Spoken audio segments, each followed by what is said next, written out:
देखोगे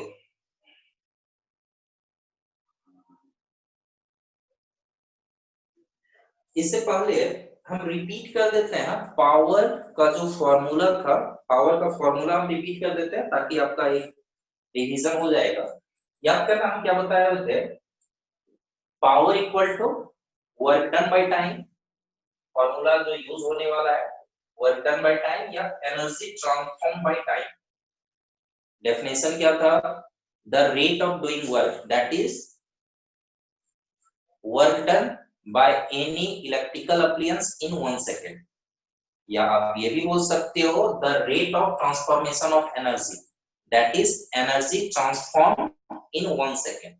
कोई भी डिवाइस है, इलेक्ट्रिक अप्लायंस है, 1 सेकंड में कितना एनर्जी को ट्रांसफॉर्म कर रहा है इलेक्ट्रिकल से किसी दूसरे फॉर्म में, उसी को हम लोग पावर बोलेंगे। जैसे बल्ब का, जैसे 10 वाट का यदि बल्ब है, इसका मतलब क्या है कि 10 जूल इलेक्ट्रिकल एनर्जी को वो हीट और लाइट एनर्जी में वो कन्वर्ट करता है हर एक second. 10 joule energy is transform in every second. ठीक है, ये है।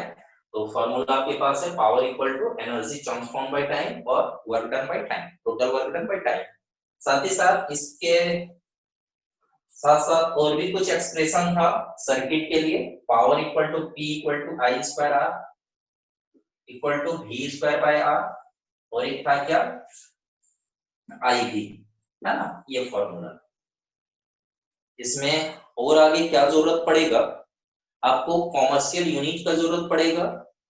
Commercial unit of energy is kilowatt hour and 1 kilowatt hour equal to 3.6 into 10 to the power 6 joule, है ना। किलोवाट आवर को ही हम लोग यूनिट बोलते हैं, 1 unit equal to this much joule. ठीक है, फिर ये जो फॉर्मूला आप देख रहे हो, अभी हम लोग क्वेश्चंस जो डिस्कस करेंगे यहाँ पे इस फॉर्मूला का इस फॉर्म में भी यूज करेंगे। देखोगे power equal to energy by time, तो आप लिख सकते हैं ना energy transform equal to power into time. तो कितना कोई डिवाइस एनर्जी कंज्यूम कर रहा है, तो हम लोग बोल सकते हैं पावर इनटू टाइम। यदि 10 वाट का बल्ब है और यदि बोला जाए कि 10 सेकंड में 10 सेकंड में कितना एनर्जी कंज्यूम करेगा, तो हम लोग बोलेंगे energy equal to power into time. That is 10 watt का बल्ब है, टाइम है 10 सेकंड, तो कितना एनर्जी कंज्यूम करेगा 100 जूल। तो आपके पास ये भी फॉर्मूला अप्लाई करोगे आप, energy equal to power into time, यही से आया हुआ है ना। तो ये है, तो पावर से रिलेटेड ये बताए हुए थे, और इसी से रिलेटेड अधिकतर क्वेश्चन होगा। हाँ, कुछ कुछ कॉन्सेप्ट जरूरत पड़ सकता है जो पहले आप पढ़ चुके हो, ओम्स लॉ वगैरह का, I equal to V by R, है ना। तो रेजिस्टेंस, कॉम्बिनेशन ऑफ रेजिस्टर, कुछ कॉन्सेप्ट शायद जरूरत पड़ जाए क्वेश्चंस में। ठीक है, तो देखते हैं हम लोग आगे। देखोगे ये फॉर्मूला याद कर लिया हो ना, याद नहीं किया हो तो एक बार देख लो अच्छे से, ये तो हम इरेज कर देने वाले हैं।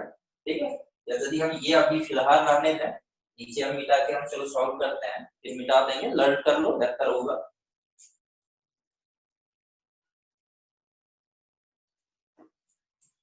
देखो आप लोग निकालोगे अपना बुक का पेज नंबर 212, जो 8C का न्यूमेरिकल से स्टार्ट हो रहा है ना, 8C का जो न्यूमेरिकल से स्टार्ट हो रहा है। चलो हम लोग देखते हैं फर्स्ट न्यूमेरिकल क्या है। देखो फर्स्ट कुछ क्वेश्चंस डिस्कस कर दे रहे हैं, बाकी होमवर्क होगा कंप्लीट करोगे। ठीक है, कुछ थ्योरेटिकल क्वेश्चन भी कर लेंगे आज, जो कुछ कुछ हल्का फुल्का रीजनिंग बेस्ड क्वेश्चन छोटा हुआ है। देखो फर्स्ट क्वेश्चन क्या है, an electric bulb of resistance 500 ohm draws current 0.5 ampere from the source, calculate the power of the bulb। ध्यान देना, पावर निकालना है। यहाँ पे जो क्वेश्चन दिया हुआ है उसमें रेजिस्टेंस दिया हुआ है 500 ओम, करंट भी दिया हुआ है 0.4 एम्पियर, तो आपको पावर निकालना है। क्या करोगे, बस फॉर्मूला अप्लाई करना है, E equal to I square R, है ना। ये फॉर्मूला जैसे ही अप्लाई करते हो तो आपके पास पावर का वैल्यू आएगा, पुट करो आ जाएगा। इसी में नेक्स्ट क्वेश्चन है, the potential difference at its and. आपको क्या कर रहा है, पोटेंशियल डिफरेंस निकालना है। ठीक है, तो पोटेंशियल डिफरेंस जब निकालना है तो आप ओम्स लॉ का भी यूज कर सकते हो, या फिर जब पावर निकल जाएगा, करंट पता है, ठीक है, भी यहां से भी निकाल सकते हो, P equal to I V. जब आपके पास पावर निकल जाएगा तो P equal to I V formula apply कर दो, पावर पता है, आई पता है, तो भी निकल जाएगा। क्या बन जाएगा? First question direct formula based है, बन जाएगा ये? Yes sir. Yes sir. बिल्कुल सिंपल क्वेश्चन है। आगे बढ़ते हैं। देखो नेक्स्ट जो क्वेश्चन है अभी जो हम बताए, एनर्जी ट्रांसफॉर्म एनर्जी से रिलेटेड है, वो भी डिस्कस कर लेते हैं। फॉर्मूला बेस्ड ही मिलेगा इस एक्सरसाइज में, खासतौर पर सिंपल क्वेश्चन मिलेगा। सबसे इंपॉर्टेंट और टफ क्वेश्चन यदि मिला होगा तो आपको 8B में, ठीक है, घुमाओ क्वेश्चन वहीं पे, यहाँ पे स्ट्रेट फॉरवर्ड क्वेश्चन मिलेगा। देखो next question number 2। Question number 2 क्या कर रहा है? अ करंट ऑफ 2 एम्पियर, चलो सिंबल में लिख लेते हैं जो गिवन है हुआ, I equal to 2 ampere. A current of 2 ampere is pass through a coil of resistance 75 ohm. मतलब एक कॉइल के थ्रू 2 एम्पियर का करंट फ्लो कर रहा है, ठीक है, सपोज हीटर का कॉइल है, 2 एम्पियर करंट फ्लो कर रहा है, रेजिस्टेंस कितना है? 75 ओम। और कितने देर तक के लिए? टाइम दिया हुआ है 2 मिनट्स, 2 मिनट्स। तो अब कह रहा है how much heat energy is produced, कितना हीट एनर्जी प्रोड्यूस होगा। आप सीधे लिखोगे H इक्वल टू, से the formula H equal to I square RT। Good, next class में डेराइव किए हुए थे, H equal to I square RT। तो सारा वैल्यू है, बस आपको मल्टीप्लाई करना है। I का वैल्यू 2 का स्क्वायर, R का वैल्यू 75 और T क्या 2 लिखेंगे? T और भी कुछ दूसरा लिखेंगे? टाइम कन्वर्ट करेंगे 60 2 into 60। ये SI यूनिट में आपको वैल्यू चाहिए, तो 2 मिनट है तो 2 into 60 करेंगे। अब जो भी वैल्यू आएगा, है ना, जो भी वैल्यू आएगा वही आपका होगा हीट। 2 2 4 हो जाएगा, 4 into 75 into 120, ठीक है। तो देखो 75 4 जा कितना होगा? 300। 300 जब आप मल्टीप्लाई करते हो इससे तो कितना आएगा? 12 3 जा 36 और 36,000। 36,000, यही है आंसर, है ना। तो ये भी स्ट्रेट फॉरवर्ड ही क्वेश्चन है, बस आपको जरूरत क्या है? फॉर्मूला याद रखने का, H equal to I square R T. आगे देखते हैं, इसी में पूछ दिया how much charge is pass through the resistance. अब बोल रहा है कि कितना चार्ज फ्लो कर रहा है, रेसिस्टेंस के थ्रू कितना चार्ज फ्लो कर रहा है, ठीक है। तो देखोगे यहाँ पे हम लोग क्या करेंगे, कितना चार्ज फ्लो कर रहा है, तो हम लोग क्या करेंगे, यहाँ पे करंट का वैल्यू निकाल देंगे, ठीक है, करंट का वैल्यू निकाल देंगे। तो करंट का वैल्यू क्या आएगा? देखो आई, करंट का यदि हम लोग वैल्यू निकालना चाहेंगे तो I इक्वल टू है Q by T, I equal to Q by T, charge by time. तो यहाँ पे आपके पास देखोगे तो Q की जगह पे लिख सकते हैं IT, Q equal to IT। तो आप देखो सारा वैल्यू पता है कि नहीं, देखो करंट का वैल्यू पता है कितना 2, टाइम पता है कितना 2 मिनट्स, दैट इज यहीं पे लिख लेते हैं 2 into 60 दैट इज 120 सेकंड, है ना। तो 120 लिखते हैं 120। तो यहाँ पे वैल्यू क्या आ रहा है? 240। जब चार्ज है, क्या होगा यूनिट चार्ज का बताओ? कूलम। कूलम। ठीक है, तो ये बस आपको फॉर्मूला याद रखना है। यहाँ पे आपका प्रीवियस एक्सरसाइज का भी फॉर्मूला का जरूरत पड़ रहा है ना, करंट का फॉर्मूला का जरूरत पड़ गया, I equal to Q by T. I पता है, T पता है, Q निकल गया यहाँ से, ठीक है, क्लियर है ये? Yes sir. स्क्रीनशॉट ले लो, ये मिटाने वाले हैं। और दूसरा ध्यान देना, ये सब लर्न कर लो, है ना, यदि लर्न नहीं किया हो तो कोशिश करो अभी कभी लर्न कर लेने का, दिमाग में सेट कर लो, है ना। ये सब हम लोग बार बार यूज करेंगे, ठीक है। Yes sir. देखोगे एक क्वेश्चन है, एक काफी इंपॉर्टेंट क्वेश्चन है, चलो हम क्वेश्चन भी लिख दे रहे हैं, बाकी आपके टेक्स्ट बुक का क्वेश्चन तो डिस्कस कर ही रहे हैं, साथ ही साथ एडिशनल क्वेश्चन भी कुछ करा रहे हैं।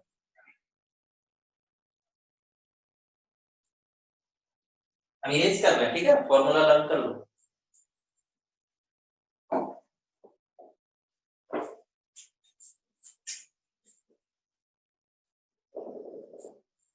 क्वेश्चन देखोगे, क्वेश्चन हम लिख रहे हैं the power of A bulb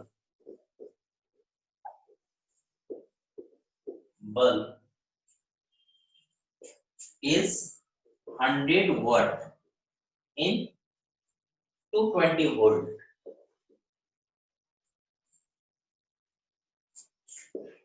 What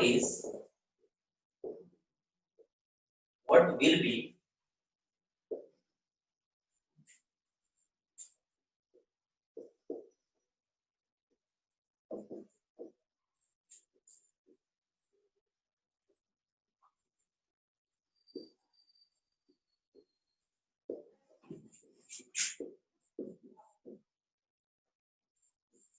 देखो एक क्वेश्चन ये है कि एक बल्ब है, बल्ब जो है उसका पावर कितना है, 100 वाट पावर शो कर रहा है, 100 वाट पावर है, कितना पे, 220 वोल्ट पे।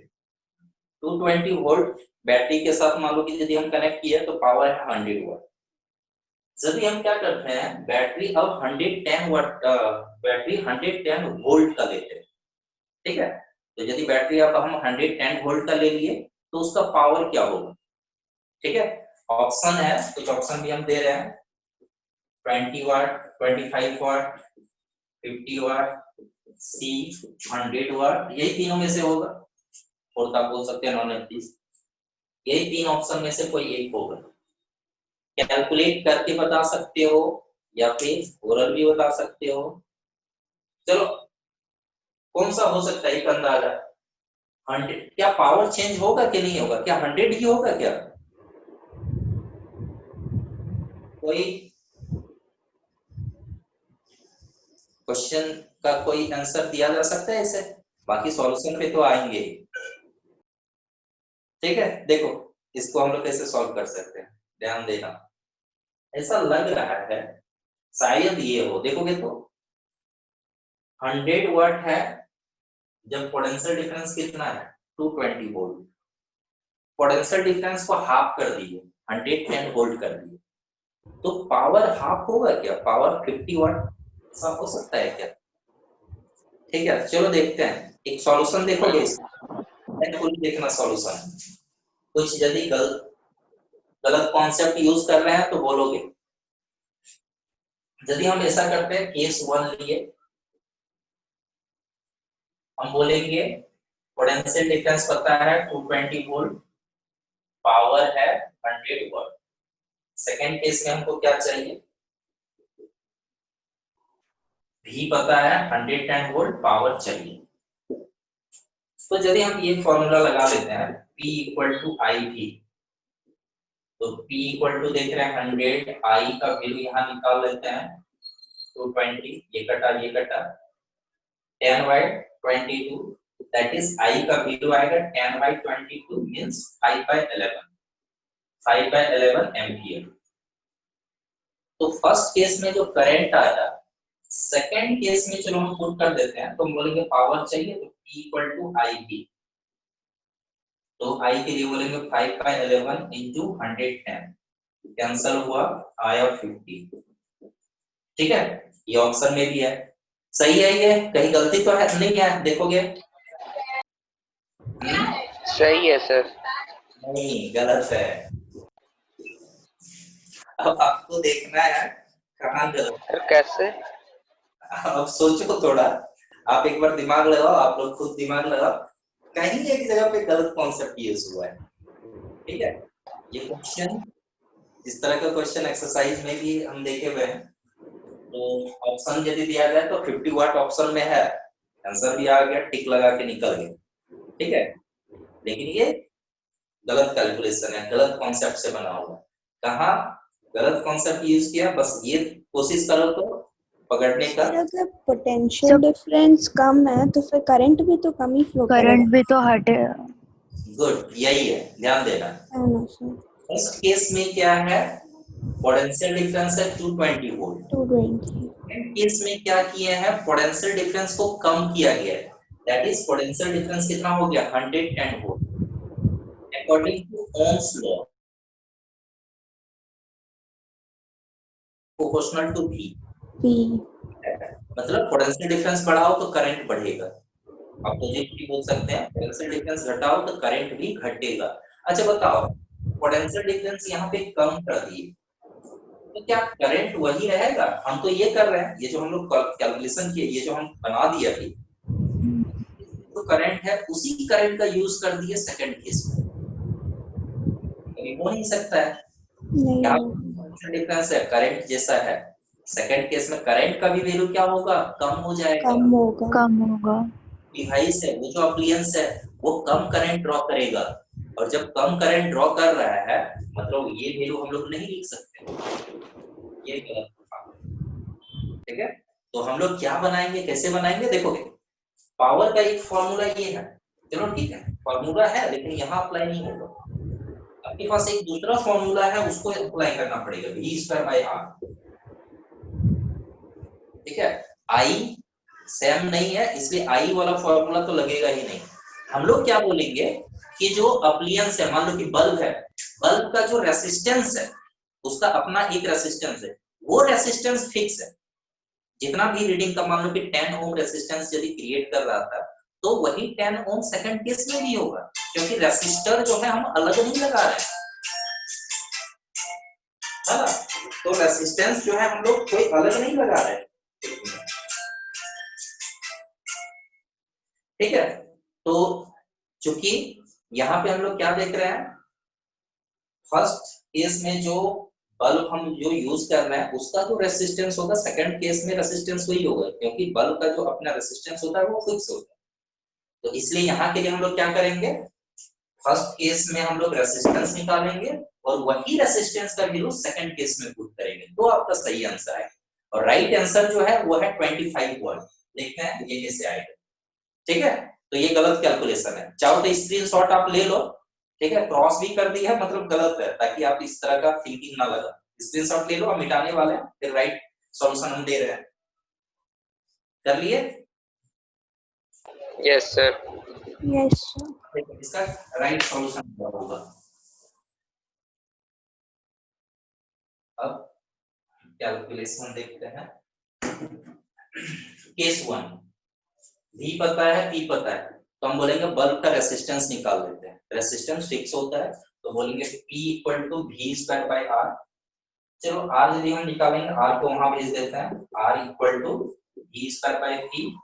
तो V फर्स्ट केस में क्या है, 220 × 220 बाय पावर कितना है 100, 2 जीरो कट जाएगा, 22 × 22 होता है आपका 482, मतलब बल्ब का रेसिस्टेंस कितना है 484 ओम। नाउ केस 2 में क्या है, पोटेंशियल डिफरेंस है 110 वोल्ट और पावर हमको निकालना है, तो हम बोलेंगे फिर से पावर का फॉर्मूला क्या, V²/R।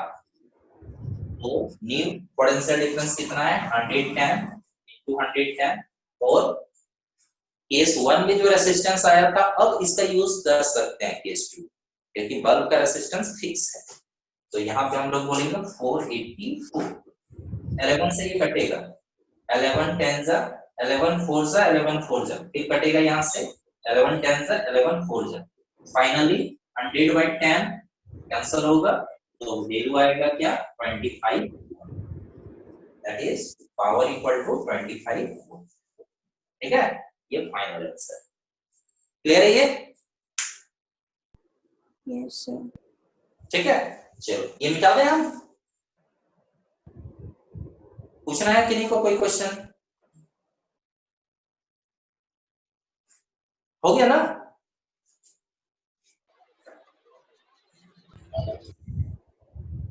चलो ठीक, स्क्रीनशॉट ले लो। ठीक है, देखो आगे।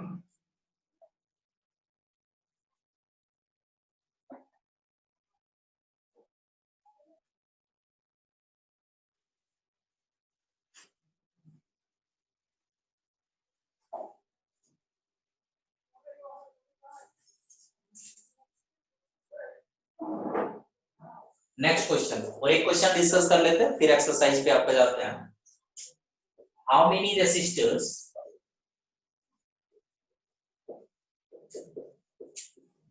of 176 ohm will be connected in parallel to 220 volt supply line to have current 5 ampere, to have total current in the circuit.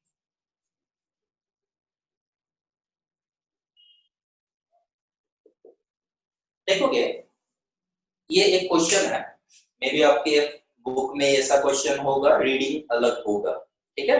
इस तरह का क्वेश्चन हम डिस्कस नहीं किए हैं, ये कॉम्बिनेशन ऑफ रेसिस्टर से ही रिलेटेड है। क्वेश्चन क्या है, देखो क्वेश्चन ये है कि सपोज आपको हम 176 ओम का बहुत सारा रेसिस्टर आपको हम दे दी, बहुत सारा रेसिस्टर है, एक है, दो है, बहुत सारा है, ठीक है, तीन है, कितना है पता नहीं। तो आप सारे रेसिस्टर्स को आप कनेक्ट कर रहे हो, ठीक है, सारे रेसिस्टर्स को कनेक्ट कर रहे हो पैरेलल में, और ये आपको पता है कि 220 वोल्ट सप्लाई है, मतलब 220 वोल्ट का बैटरी है सोचो, और यहाँ पे मैक्सिमम करंट कितना फ्लो कर रहा है, मैक्सिमम करंट जो फ्लो कर रहा है 5 एम्पियर, वही 5 एम्पियर करंट यहाँ पे डिस्ट्रीब्यूट हो, ठीक है। तो आपको बताना है नंबर ऑफ रेसिस्टर्स कितने हैं, कितने रेसिस्टर्स आप कनेक्ट करोगे so that 5 ampere current flow, ठीक है। तो देखो यहाँ पे हम लोग क्या करेंगे, सबसे पहले हम लोग क्या करेंगे, निकालेंगे कि जब हम यहाँ पे देख रहे हैं पोटेंशियल डिफरेंस है 220 वोल्ट, करंट का वैल्यू है 5 एम्पियर, तो यहाँ पे रेसिस्टेंस निकाल सकते हैं। ओम्स लॉ का यूज करके हम लोग क्या करेंगे, सर्किट में टोटल रेसिस्टेंस कितना है ये निकालो। तो हम बोलेंगे I equal to V by R, तो यहाँ से आपके पास क्या आ जाएगा, R equal to V by I, कितना आ रहा है देख लेते हैं, V का वैल्यू कितना है 220, I का वैल्यू कितना है 5, कैंसिल करो, 5 4 जा 20, 5 4 जा 10, दैट इज 44 ओम।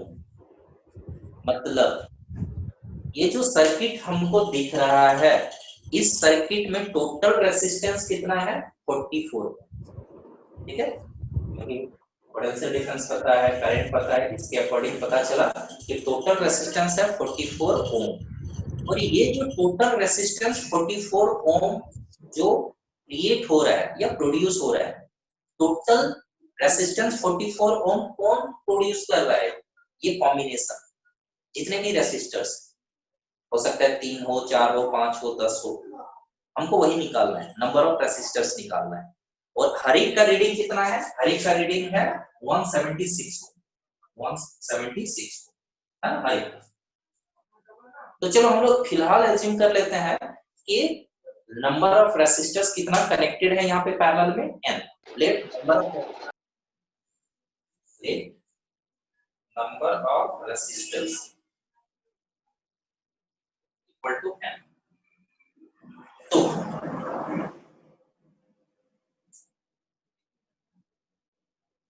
तो जब number of resistors n assume किए हुए हैं, तो हम बोलेंगे कि यहाँ पे टोटल रेसिस्टेंस जो है 44 ओम है, और यहाँ पैरेलल कॉम्बिनेशन है, तो फॉर्मूला कौन सा लगाएंगे देखोगे, 1 by R1 1 by RP equal to 1 by R1 plus 1 by R2, इधर थोड़ा हम लिख रहे हैं ताकि स्पेस उधर मिल जाएगा, 1 by RP equal to 1 by R1 plus 1 by R2 plus 1 by R3। अच्छा देखो हमको तो ये नहीं पता कितना रेसिस्टर्स है, तो चलो हम ये लिख देते हैं dash dash dash to n terms, to n terms मतलब n टाइम्स आप लिख रहे हो, 1 by R1 1 by R2 1 by R3 n times. और हमारे पास यहाँ पे क्या है, R1 का वैल्यू 176, दूसरे का भी 176, तीसरे का भी 176, तो हम लोग ये बोल सकते हैं 1 by 176 प्लस 1 by 176, और ये कितनी बार लिखने वाले हैं हम, n टाइम्स, n टाइम्स। कितनी बार लिख रहे हैं? n times. तो कोई भी वैल्यू को यदि हम 5 को n टाइम्स ऐड कर रहे हैं, 5 प्लस 5 प्लस 5, यदि हम 5 को 10 बार ऐड कर रहे हैं मतलब कितना आएगा? 5 into 10 50 आएगा। 5 को हम n टाइम्स ऐड कर रहे हैं तो कितना आएगा? 5 into n। कोई दिक्कत इसमें? No, sir. No, sir. No, sir. Add करो तो 5 into 10 आएगा। 5 को n टाइम्स आप लिख के ऐड कर रहे हो तो 5 into n आएगा। तो यहाँ पे भी तो बोल सकते हैं सेम वैल्यू आप n टाइम्स लिख के ऐड कर रहे हो, दैट इज वैल्यू यहाँ पे क्या आएगा देखो तो n into 1/176। तो अच्छा देखोगे ये जो पैरेलल कॉम्बिनेशन का, चलो हम लोग यदि निकालना पड़ता तो ऐसे निकालते, लेकिन पैरेलल कॉम्बिनेशन का टोटल रेजिस्टेंस कितना होगा ये हमको पता है। आरपी का वैल्यू कितना है? टोटल रेजिस्टेंस कितना है? 44। 1/44। तो यहाँ पे देखो तो यहाँ पे आपके पास कुछ वैल्यू आएगा 1/44। तो क्रॉस मल्टीप्लाई यदि करेंगे तो 176 ऊपर जाएगा, 44 नीचे है, तो क्या हो जाएगा देखोगे n इक्वल टू 176 ऊपर गया, 44 नीचे है, कैंसिल होगा। ठीक है, 4 जा 11 1 जा 11, 4 से कटोगे 4 जाए, मतलब n का वैल्यू कितना आया? 4। मतलब कितना रेसिस्टर्स कनेक्ट कर रहे हो? 4 रेसिस्टर्स। 4 रेसिस्टर्स यदि आप कनेक्ट करते हो, ठीक है, तो टोटल कितना रेजिस्टेंस क्रिएट कर रहा है? 44। ठीक है, ऐसा है। देख लीजिए क्वेश्चन एक बार पढ़ लो, इसका सॉल्यूशन भी एक बार देख लो, कहीं डाउट है तो पूछोगे।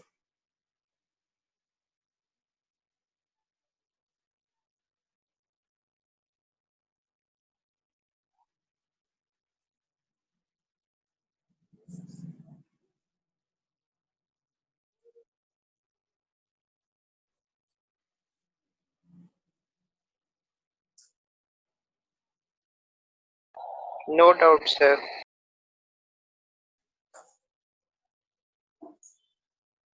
Any doubt? No, sir. No, sir. चलो ठीक है, स्क्रीनशॉट ले लो इसका।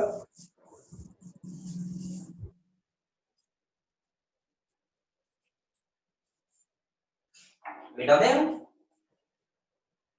हाँ sir. Yes, sir. Yes, sir.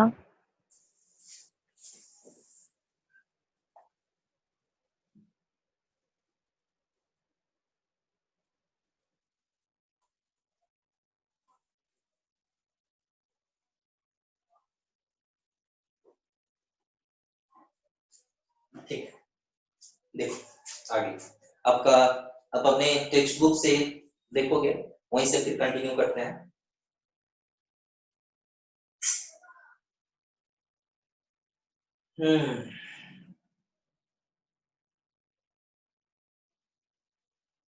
देखो ध्यान देना,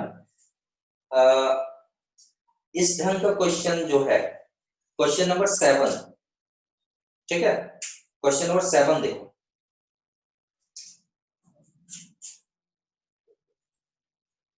क्वेश्चन नंबर 7 क्या है? An electric press is rated 750 watt 230 volt. Calculate the electrical energy consumed by the press in 16 hour.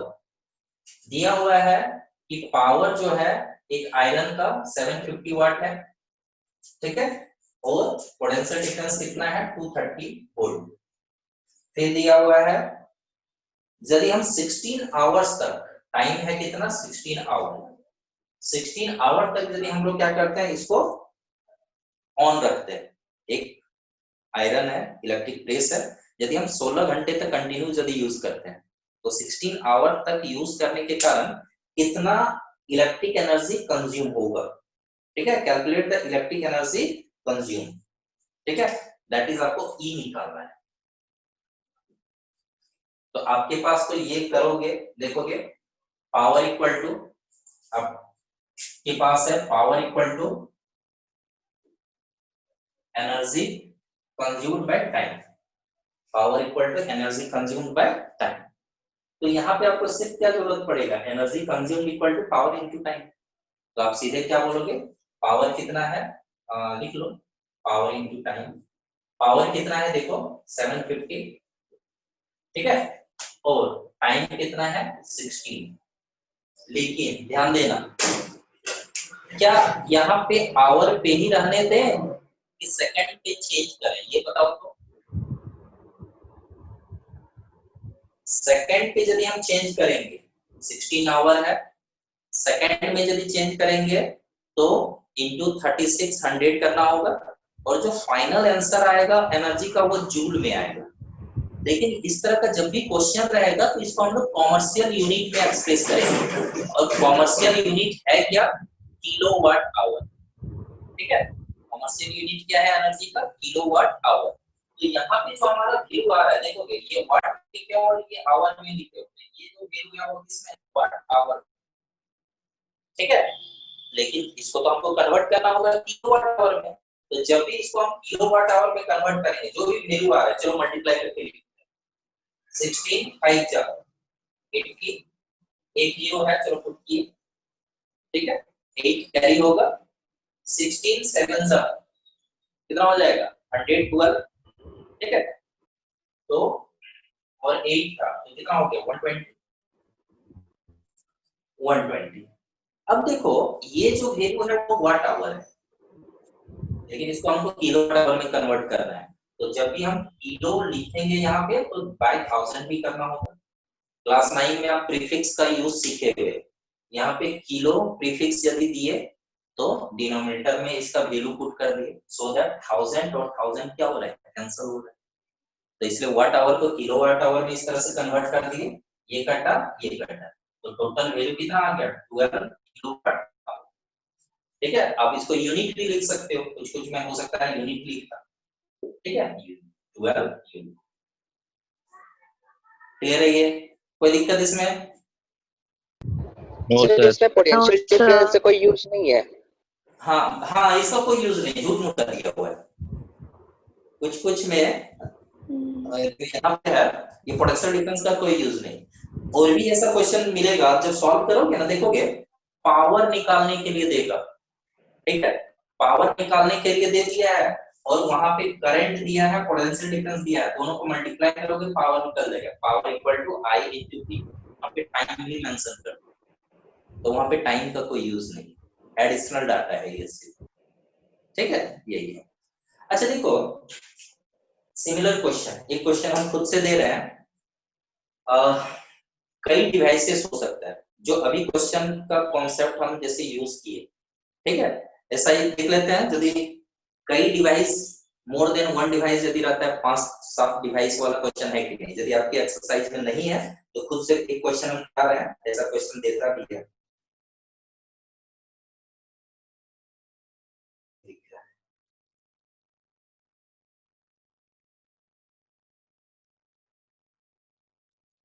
ठीक है, नहीं दिख रहा है, चलो हम खुद से दे रहे हैं एक क्वेश्चन, ये मिटा दें हम। Yes sir. Yes, sir. देखो एक क्वेश्चन बिल्कुल इसी कॉन्सेप्ट पे अभी जो हम बता रहे हैं, देखो ना, energy equal to power into time. अभी जो क्वेश्चन हम देने वाले हैं इस ढंग का क्वेश्चन देंगे कि मान लो कि 4 बल्ब है, वाट कितना पावर का दे दिए, 2 फैन है, पावर दे देंगे, हीटर है, ठीक है, आयरन है, टीवी है। तो कोई एक घर में ये सब डिवाइसेस है, इतना इतना टाइम के लिए यूज करते हैं, पावर भी मेंशन है, और बोल देगा कि एक महीने का 30 डेज वाला जो मंथ है, एक महीने का कितना बिजली बिल आएगा, का क्वेश्चन, ठीक है। तो देखो हम लोग कैसे इसको फाइंड करेंगे।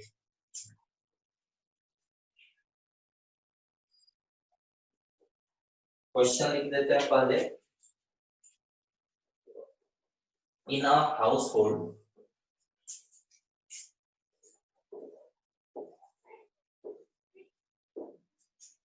four bulbs of 10 watt each for 6 hours. 2 fans of 100 watt for 4 hours. 1 TV of 150 watt for 2 hours. 1 heater of 1000 watt for 2 hours are used every day.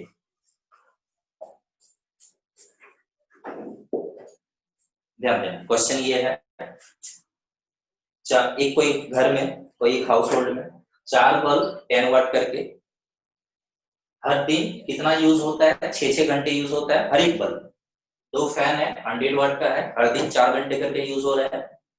एक टीवी है 150 वाट का, हर दिन 2 घंटे के लिए यूज होता है। एक हीटर है 1000 वाट का, हर दिन 2 घंटे के लिए यूज होता है। तो कितना इलेक्ट्रिक एनर्जी कंज्यूम होगा ये दे सकता है, या फिर डायरेक्ट भी दे देगा कि कितना इलेक्ट्रिक बिल आएगा। Find electric bill for the month of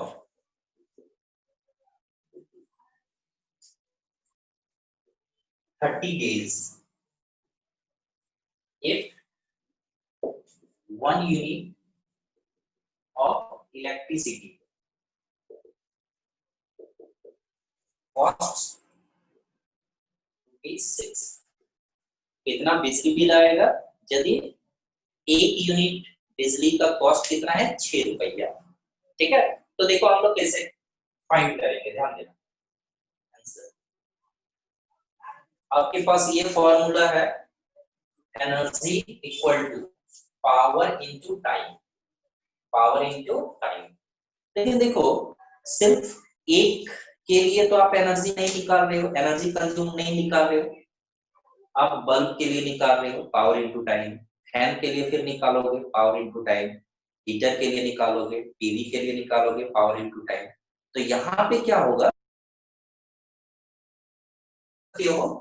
energy equal to power into time. First के लिए बोल दिया पावर 1 इनटू टाइम t1, फिर बोल दिए p2 t2 p3 t3 plus just करके 2 लिख के भी करिए, नहीं है पावर इनटू टाइम कर रहे हैं। हम ऐसे भी कर सकते थे, बल्ब के लिए निकाले, फिर हीटर के लिए निकाले, फैन के लिए निकाले, सब सेपरेटली निकाल लिए, ऐड किए, लंबा जाएगा। इसको हम लोग एक लाइन में भी कर सकते हैं।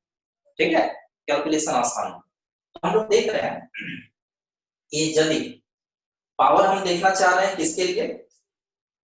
बल्ब के लिए। तो बल्ब कितना पावर का है देखो तो 10 वाट का है, और चूंकि 4 बल्ब है तो टोटल पावर कितना हो जाएगा? 4 टाइम्स होगा। पावर टोटल कितना हुआ? 4 into 10 40 वाट हुआ। कितना टाइम के लिए यूज कर रहे हैं? ध्यान देना 6 आवर। तो यहाँ पे 6 आवर है।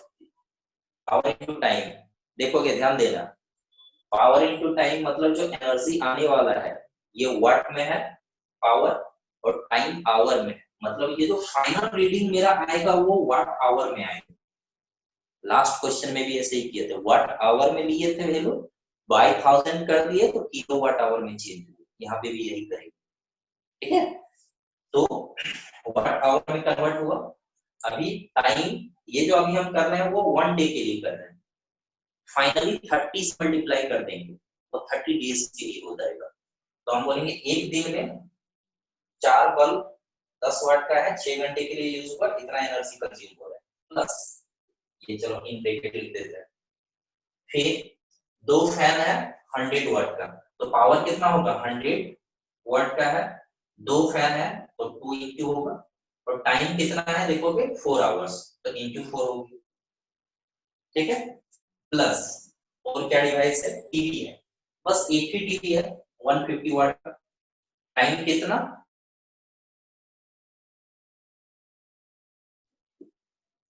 ठीक है, पावर इंटू टाइम किए। आगे क्या है देखोगे? हीटर है, पावर इंटू टाइम करते हैं तो 1000 इंटू 2 होगा, 1000 इंटू 2 होगा। अच्छा देखो, ये जो जितना भी पावर आएगा वो एक दिन के लिए होगा, एक दिन में इतना पावर, सॉरी एनर्जी, यहाँ जो एनर्जी आएगा वो एक दिन में कितना एनर्जी कंज्यूम हुआ ये आएगा, लेकिन हमको 30 डेज का चाहिए, 30 डेज में कितना एनर्जी कंज्यूम हो रहा है। तो फाइनली इसको हम लोग क्या करेंगे, this one is multiplied by, ठीक है, कर्ली ब्रैकेट भी लिख सकते हो, this one is multiplied by 30, ठीक है 30, ठीक है, यही है। क्या ये इक्वेशन जैसा जो बनाया है इसमें किसी को दिक्कत है बता दो। No sir. ठीक ना, तो ये है, बस कैलकुलेशन हमको करना है। क्या आएगा देखो, 6 4 जा 24 0 प्लस 4 2 जा 8 और 2 0 है, यहाँ पे कितना होगा 300 होगा, यहाँ पे कितना होगा 2000 होगा, मल्टीप्लाइड बाय 30। लेकिन ये जो वैल्यू आएगा वो आ रहा है वाट आवर में, ठीक है, बाय 1000 करेंगे तो किलोवाट आवर में जाएगा।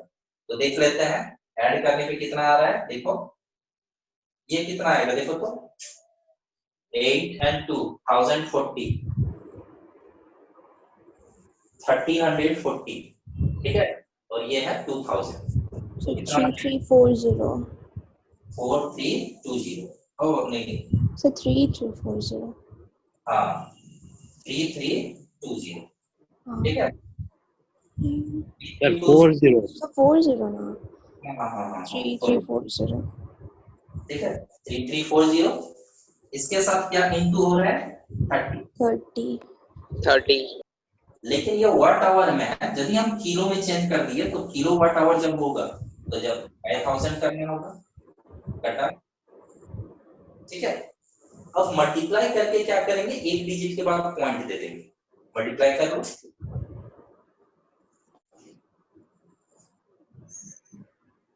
ये होगा So 1002. 510, मतलब यहाँ पे पॉइंट आ जाए, मतलब इतना किलोवाट आवर एनर्जी कंज्यूम हो रहा है, इसको हम लोग बोल सकते हैं इतना यूनिट एनर्जी कंज्यूम हो रहा है। तो बिजली बिल कितने का आएगा, तो आप बोल सकते हैं इलेक्ट्रिक बिल इक्वल टू, ठीक है, इलेक्ट्रिक बिल कितना कॉस्ट का होगा, तो हम बोलेंगे 1 यूनिट यदि आता तो 6 रुपए, और कितना यूनिट है 100 यूनिट है तो 100.2, बस मल्टीप्लाई कर दो,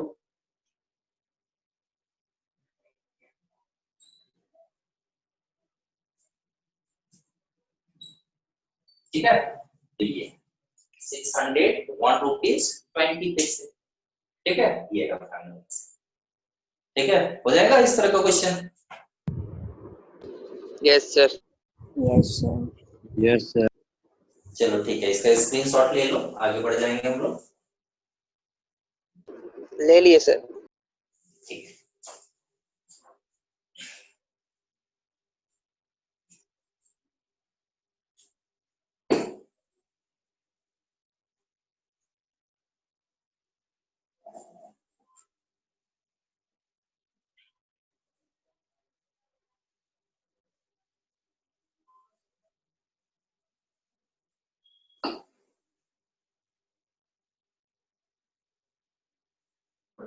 देखो नेक्स्ट देखोगे, 8C का लास्ट क्वेश्चन हम डिस्कस करते हैं, स्टार्ट से जिसे जा रहे थे ना, क्वेश्चन 7 8 तक लगभग डिस्कस किए थे, लास्ट क्वेश्चन कुछ थोड़ा कॉम्प्लिकेटेड हो सकता है, वो सब क्वेश्चन हम ज्यादा डिस्कस करते हैं, इससे क्या होगा इधर का क्वेश्चन इजीली बन जाएगा आपका, है ना। और होमवर्क आज का होगा 8C न्यूमेरिकल्स कंप्लीट करना, थ्योरी बेस्ड क्वेश्चन भी जो है वो भी करोगे, जो दिक्कत होगा आप नेक्स्ट क्लास में पूछोगे, ठीक है। देखिए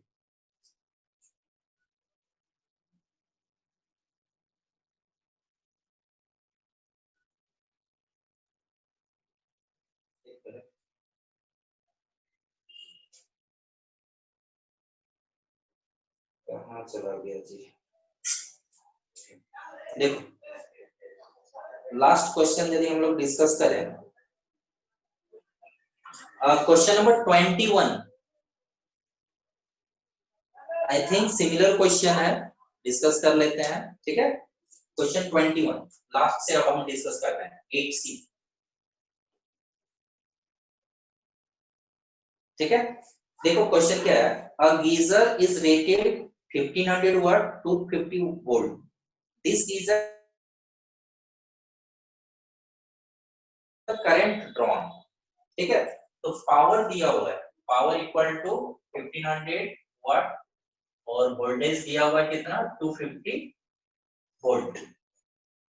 तो आपको क्या करना है, करंट निकालना है फर्स्ट केस में। तो करंट कैसे निकालोगे, P equal to I V, इससे निकाल लो। तो आप बोलोगे P equal to I V, तो P आपको पता है I इंटू V पता है, ये कटा, ये कटेगा यहाँ से 6, that is I equal to 6 ampere, है ना। तो डायरेक्ट फॉर्मूला पे ही था। आगे है the energy consumed in 50 hour. तो आप क्या करोगे, energy consumed E equal to power into time, power पता है और टाइम कितना, टाइम भी दिया होगा 50 आवर। तो ये आएगा वाट आवर में, बाय 1000 कर देना, ये किलोवाट आवर में आता है फाइनल आंसर, है ना। 3 जीरो काट दो यहाँ पे, 75 किलोवाट आवर।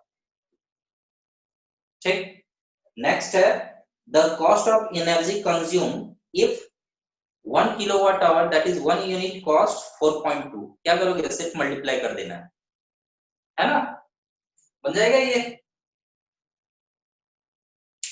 बन जाएगा ना। Yes sir. देखो क्वेश्चन नंबर 18 देखो, क्वेश्चन नंबर 18 टाइम से रिलेटेड कुछ है, टाइम भी यहाँ पे इन्वॉल्व कर दिया है। देखो क्या है,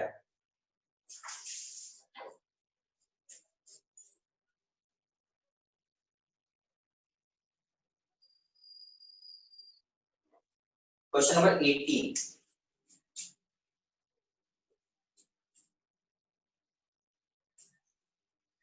water in an electric kettle connected to a 220 volt supply takes 5 minutes to reach its boiling point।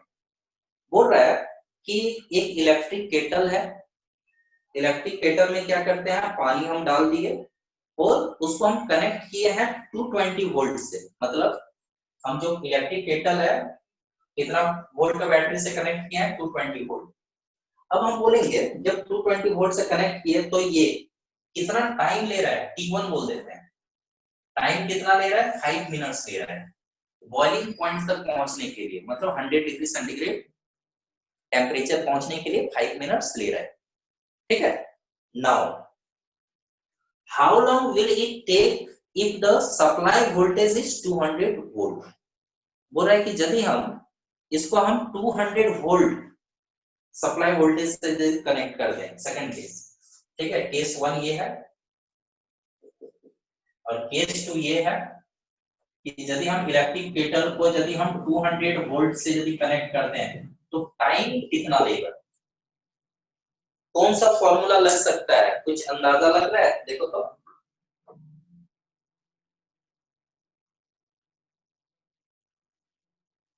देखो ध्यान देना, कॉन्सेप्ट क्या है, इस ढंग से सोचो कि इलेक्ट्रिक केटल है, कंटेनर छाप दिया, चलो इग्नोर, इलेक्ट्रिक केटल है, ठीक है, और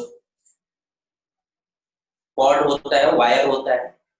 जैसे ही हम स्विच ऑन करते हैं, इसका जो नीचे वाला पोर्शन है ये गर्म होने लगता है, नीचे कॉइल होता है, गर्म होने लगता है।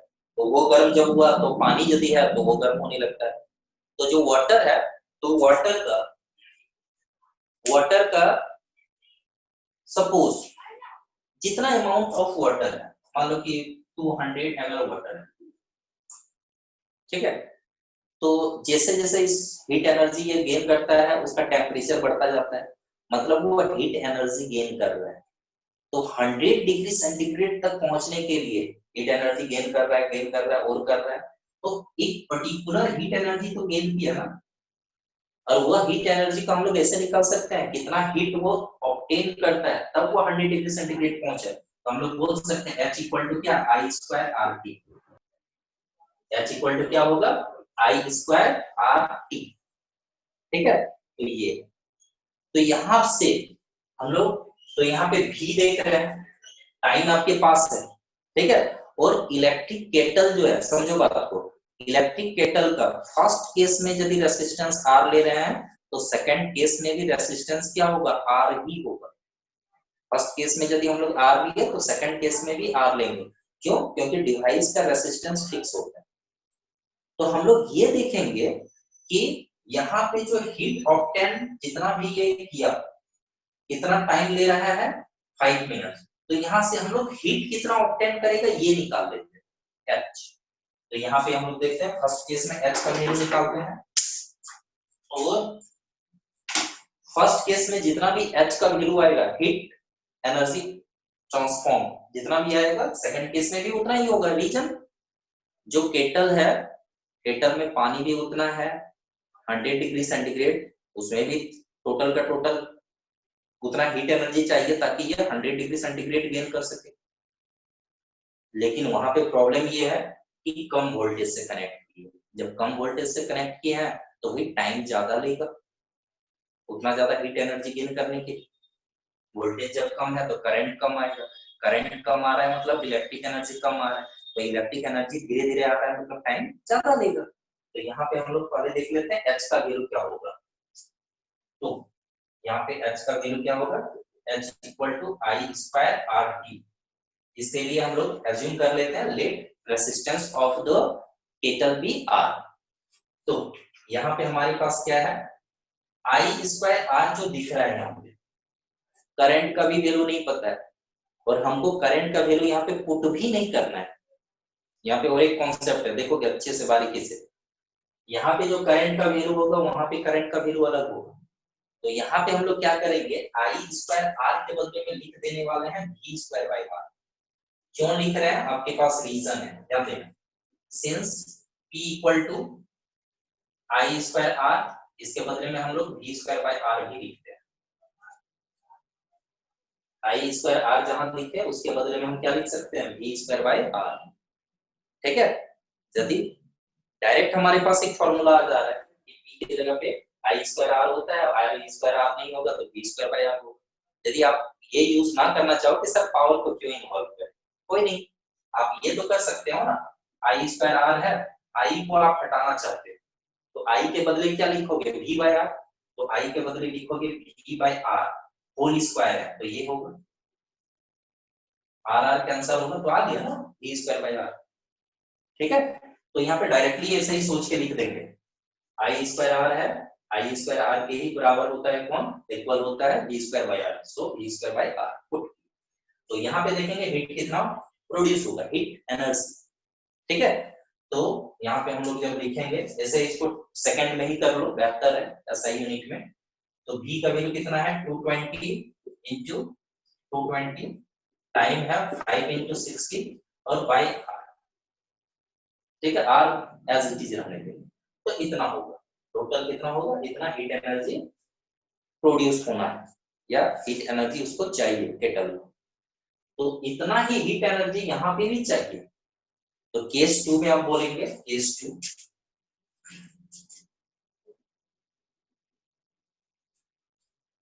भी आपको पता है 220 वोल्ट और टाइम आपको निकालना है। ठीक है, और इस केस में भी रेसिस्टेंस कितना है, रेसिस्टेंस आर, ये नीचे लिख देते हैं, केटल का रेसिस्टेंस कितना है आर। तो अब यहाँ पे हम बोलेंगे कि यहाँ पे टाइम कितना लेगा, चलो T2 हम लोग वहां पे मेंशन कर देंगे, यहाँ पे T1।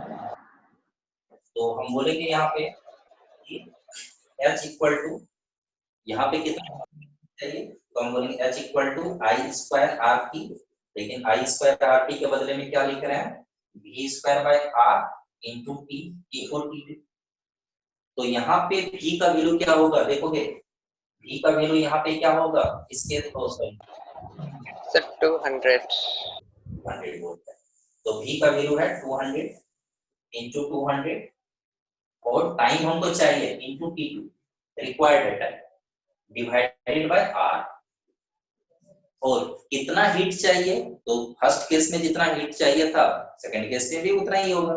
चलो ये वैल्यू पुट करते हैं, 220 इंटू 220 इंटू 300 ये है बाय आर, कैंसिल होगा ये आर आर। यहाँ पे देखोगे 2 जीरो यहाँ पे कैंसिल किया तो 2 जीरो यहाँ कैंसिल हो रहा है, यहाँ पे 2 जीरो कैंसिल हो रहा है तो यहाँ पे 2 जीरो कैंसिल हो जा रहा है। तो 2, ये जो 2 है सिंपल आके डिवाइड होगा, ये भी 2 आके डिवाइड होगा, मतलब 22 है, 22 है, 2 से कटेगा तो 11 और 11 होगा, है ना, 11 into 11 होगा। तो आप क्या बोलोगे, T2 equal to 22 into 22 by 2 into 2, value overall 11 into 11 मतलब क्या आएगा, 121 सेकंड, 120 सॉरी हाँ सेकंड में ही वैल्यू है 121 सेकंड, लेकिन आपका दिया हुआ है मिनट में, कोई नहीं 60 से डिवाइड कर दो, तो T2 equal to बोलोगे 121 डिवाइडेड बाय 60, ठीक है। तो जब डिवाइडेड बाय 60 करोगे तो क्या आ जाएगा देख लो, 62 जा 1/60 दैट इज 2, ये मिनट में है तो आप बोलोगे ये 2 मिनट है और 1/60 है, मतलब हम बोल सकते हैं 2 मिनट्स 1 सेकेंड। देखिए सर इंटू 3 होगा वहां पे। इंटू 3 कहाँ छूट, हाँ 3 भी है, क्योंकि टाइम का वैल्यू ज्यादा होना चाहिए था, कम आ रहा है तो छूट रहा था, देखो यहाँ पे 3 छूट रहा था, चलो ठीक है यहाँ पे 3 ही छूटा है ना, तो 3 छूटा है कैलकुलेशन में, तो क्या आएगा 121 into 3, ठीक है 3, ठीक है 363 by 60, ठीक है 6 से यदि आप डिवाइड करोगे तो ऐसे आपका आएगा 6 मिनट्स 3 सेकंड, ठीक है 6 मिनट 3 सेकंड ये होगा। बुक में ऐसे दे दिया है 6.02 या ऐसा कुछ वैल्यू है, वो पॉइंट में ना करो तो बेहतर है, ठीक है। जब भी टाइम से जब हम लोग सेकंड था ये, इसको जब मिनट में कर रहे हैं तो बाय 60 की है, तो हम लोग हमेशा ऐसे ही शो करते हैं कि इतना मिनट हुआ इतना सेकंड हुआ, ठीक है। ऐसे यदि एग्जैक्ट पॉइंट में यदि वैल्यू लोगे ना तो आपका आंसर मिल जाएगा, लेकिन आप ऐसे ही रखो, ठीक है, क्योंकि टाइम के लिए हम लोग यही करते हैं, पॉइंट में नहीं रखते, ठीक है। और यदि आंसर ही मिलाना है तो करो, कोई दिक्कत नहीं, लेकिन हमारी सलाह मानो तो यही फाइनल, ठीक है। क्वेश्चन समझ गए इसका, देख लो किस तरह से टाइम को इन्वॉल्व किया है, हीट एनर्जी को इन्वॉल्व किया है यहाँ।